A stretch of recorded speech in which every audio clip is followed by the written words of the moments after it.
daa barkeb Serigne Massamba asalaamaaleykum wa rahmatullahi wa barakaatu mbokk yi tedd yi ñoo ngi leen di ziare baax rawatina waa Xidmatul Xadim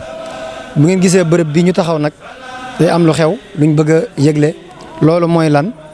mooy am mbale moo xam ne waa Xidmatul Xadim ñoo ko war a def fii ci pencum Serigne Souhaïbou mbale mi kañ lay doon dimanche incha allahu rabbi bii ñu jëm 22h incha allahu rabbi ci pencum Serigne Souhaïbou Daaru Xuddus ñu ngi leen di woo yéen ñëpp ngeen génn jàpp ci liggéeyu Serigne bi ndax Serigne Touba du leen ni kenn lu ne ku ne ngi ci biir kon Xidmatul Xadim mi ngi woo ñëpp ci mbaleem dimanche incha allahu rabbi pencum Serigne Souhaïbou jërë ngeen jëf.